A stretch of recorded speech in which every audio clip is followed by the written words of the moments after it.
work tonight in a tactical sense? Oh, definitely as a team is something that is very important. We have to keep them off the score sheet and try to carry the game down to the late stages. I think we have a better chance if that happens. You talk about keep them off the score sheet. When I look at the statistics, twice this season when both teams score in a game, you scored first. Are you looking to get out the blocks very fast? Yeah, and it's actually 3 times, and I'm hoping 4 times the charm. Celestine, for them, is there possibly to win Atkinson? Not saying he's at that level or anywhere close. In your eyes, you may say something different, but he's the talent. I mean, do you have a plan for him tonight? I think to come to him with Atkinson is as I said, it's there, not in your eyes close. And he's hoping to impress tonight against this Mount Pleasant team. But yeah, the comparisons are going to be made throughout the squad. We're looking forward to this Ray Navy Jamaica Premier League final. We've heard from one camp in Cavalier. It's now time to hear from Mount Pleasant and what they have to do to beat Cavalier tonight inside the National Stadium. Coach Whitmore, I asked Pete the question. I'm going to ask you the same question. 3 finals in a row, same opponent. Not talking football tactics or language. How does it make you feel as a person being here for the 3rd time up against the same team? Very pleasing to know that we can manage to be consistent, be at our 3rd consecutive final. So I'm very elated. In terms of the matchup between you two, so we're going to talk football now. 3 games, 10 goals between you two when you've played. Are you the perfect opponent for this Cavalier team? And what makes them so difficult for you and your team? Well, as you see, it's the 2 best team in the country at the moment, you know. We expect a tough game from the Cavalier team. They are the defending champions. They are Caribbean champions. So you can't take nothing from them. So this afternoon, we just have to come with our A game. And once we can execute, then we should get the job done. Well, talking about getting the job done, there's something you're going to have to do. We've looked at it 4 times playing Cavalier. They've scored first 3 of those times. How important is it for your team tonight to stop Cavalier getting off to a fast start? Well, again, we have to erase the games I've played already. This is a final. This is a cup final. We are up for it. I think the Cavalier team is up for it. So it's who can execute on the day. So forget about what happened over the past couple of games we played. It's a final now. We're looking forward to the final. Talking about that, okay, fine, I'll take that. But let's talk about something that will happen in this game. Dwayne Atkinson will play. And he is touted by many, best in the Caribbean, certainly one of the best in the league. Well, yes, we know. What do you have for him tonight? Well, let's wait and see. You know, Dwayne Atkinson, good, talented player. We know what he can do. We know that he can hurt us. But I think we are prepared. We are ready for what he has to offer tonight. You're confident you're going to win tonight? Definitely. It is pretty obvious that the respect is there from both teams. And Mount Pleasant supporters, they are really up for it. And they are looking for a big celebration tonight. And celebrities and influencers all around the National Stadium looking to take in a thrilling game between Cavalier, the defending champions, and Mount Pleasant. Well, we've got lots to look forward to, and we suppose that we'll see much more of the action on the field. At the top of the hour, of course, is the kickoff, but we do have much more in our pre-game show. Stay with us.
We welcome you back to the National Stadium.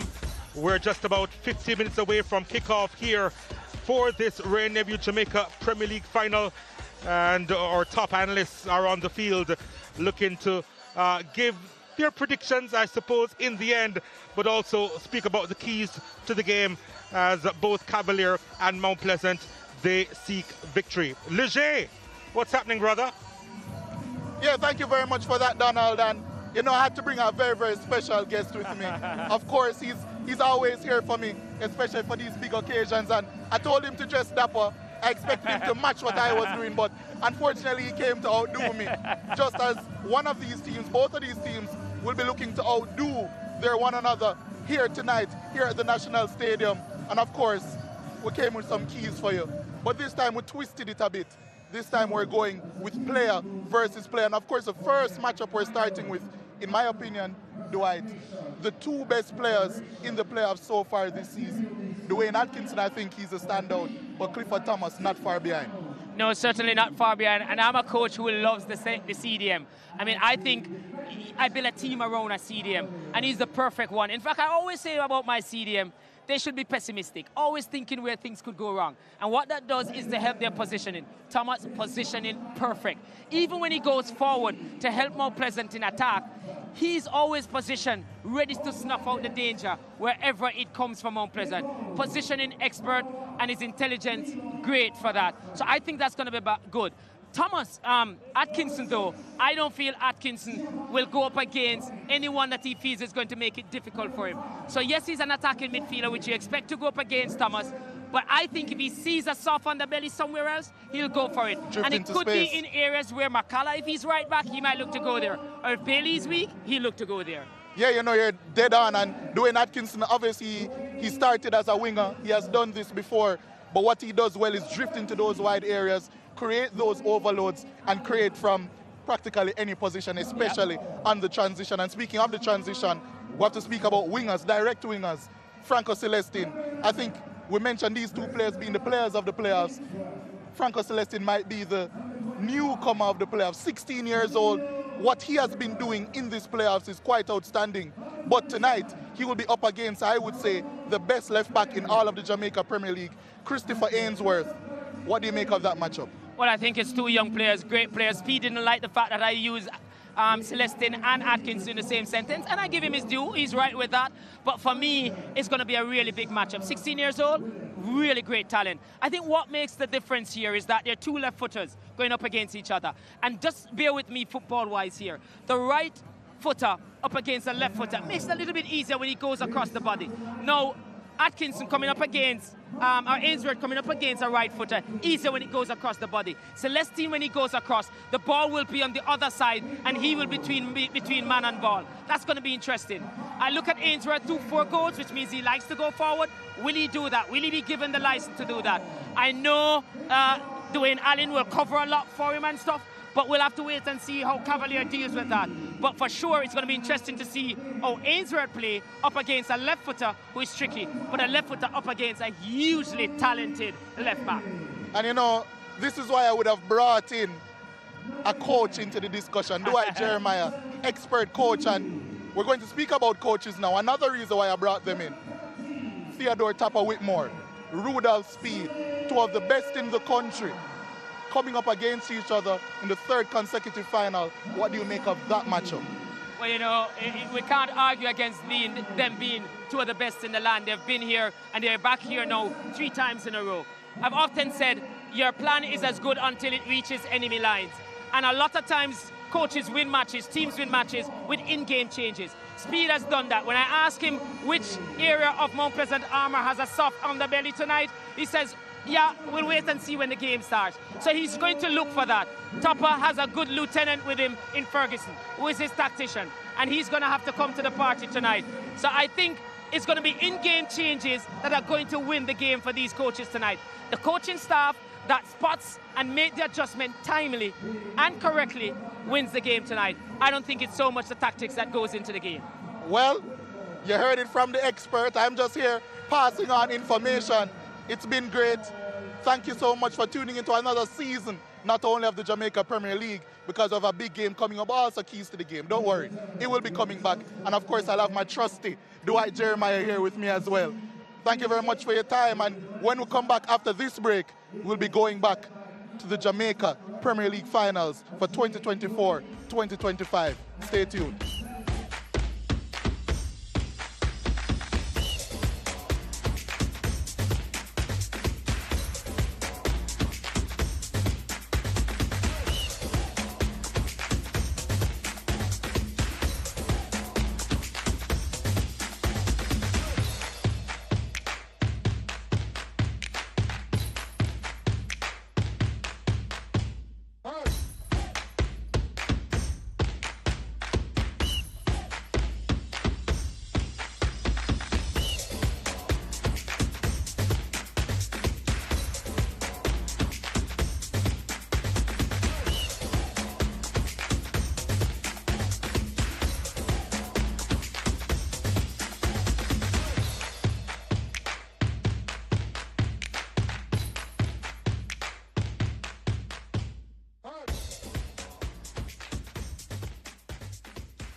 The Mecca of Jamaica's football hums to life once more for the defining moment of a season.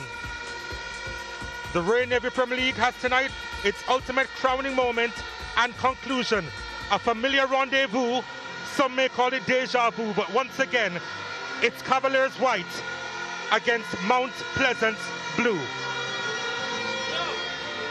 Pick any narrative you want, but it is said familiarity breeds contempt. There is a dash of contempt here.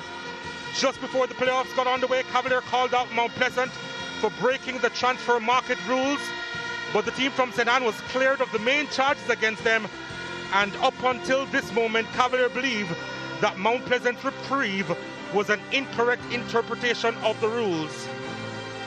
But Mount Pleasant may be the envy of the rest of the league, especially in regards to cash flow and support. But Cavalier is the envy of Mount Pleasant in terms of bragging rights since their entry in the league in 2018. Greeting the team this afternoon. The greeting party is headed by Mr. Owen.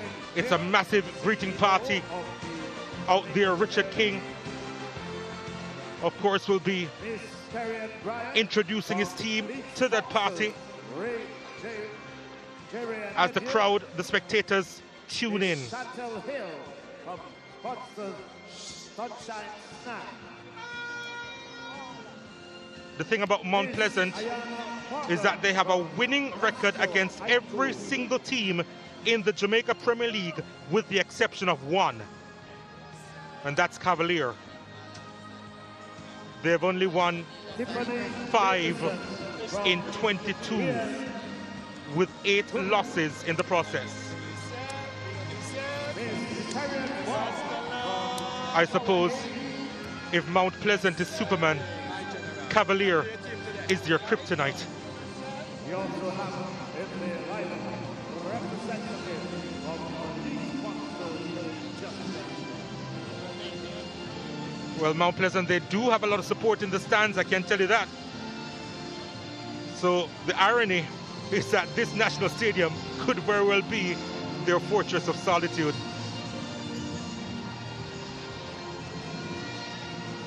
How will this game pan out?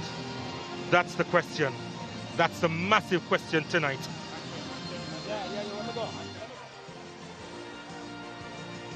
Ladies and gentlemen, for now, we will pause for the playing of the national anthem. National anthem.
Leger Williams is with me in the commentary box.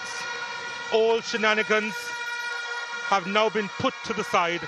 It's time to play ball. Yeah, when you're speaking about the players, I will be having a lot of fun in this commentary booth, I'll tell you that. And that's because we will be witnessing history 3 times in a row. These two teams will face off in the Jamaica Premier League final. So much quality on show, so many rivalries, not only on the pitch, but in the coaching booths as well. And these referees, these experienced referees, will be the men to lead the action. Yep. O'Shea Nation, we did see him last year in the same position, in charge of the final, the 34-year-old FIFA referee. He'll be assisted by O.J. Duaney and Melvin Reed. Daniel Parchment is the 4th official for tonight. These two teams, a lot is expected of this matchup. The finals in the past have served up some classic moments, if not classic games. And Cavalier, this is the lineup they will be gunning out with. Being a backlet, of course, between the sticks. Giovanni Lang, Richard King, Jerome McCleary as part of that back line. And Dwayne Atkinson, the ever dangerous Dwayne Atkinson, who has had 13 goals so far this season, right up there for Cavalier. Dwayne Allen, Shamar Watson, the ever reliable Christopher Ainsworth, Jamelia Richters, the winger, Jalmara Calvin, just a goal away from equaling the league's leading scorer in Warner Brown out of Onyx Gardens. And Shaquille Stein is up there as well, partnering Calvin. No change from the semi-final second leg for Cavalier. They've gone to type. Rudolph Speed is a man that values consistency, and there's very few more consistent than the man you just saw, Jalmara Calvin, and so too these captains for both teams. Richard King on your left, a man who scored in last season's final, and Sule Makala on your right, a man who scored the brace 2 seasons ago against Cavalier. Both men, although defenders, are definitely attacking threats. Yeah, and they'll be going off with the national team to the Unity Cup as well. McCullough getting a late call-up to the squad. This is the Mount Pleasant starting lineup. Again, they have gone with Tafari Chambers between the six instead of Shaquan Davis. They do have a back four of Kimoni Bailey, Fitzroy Cummings, Kyle Ming, and of course the aforementioned captain Sude McCullough, Jashon Anglin, Clifford Thomas out of Haiti, the 26-year-old, and Johnson Judy will form the trio in the middle of the park. Up front, Devontae Campbell on the left, Franco Celestin on the right, and Daniel Green with 14 goals to his name this season in that false 9, although he is wearing the 9. Yeah, and that's a big call for Mount Pleasant. They've opted for technical security all over the pitch. Daniel Green, of course, a very technically secure player. A lot for Rudolph Speed to think about, a lot for Theodore Tapper Whitmore to think about. But the players, they'll be instinctive, they'll be bold, they'll be ready for this matchup that's about to happen. Not a bad crowd inside the National Stadium, the place they call the office for the national team. But it is appointment time, and the Shane Nation is ready.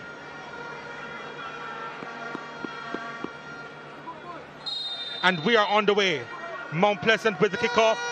They'll be kicking towards downtown Kingston in the Caribbean Sea. Cavalier, of course, in their full white outfit, will be kicking towards the New Kingston area. And Mount Pleasant have got themselves an early throw deep in Cavalier territory.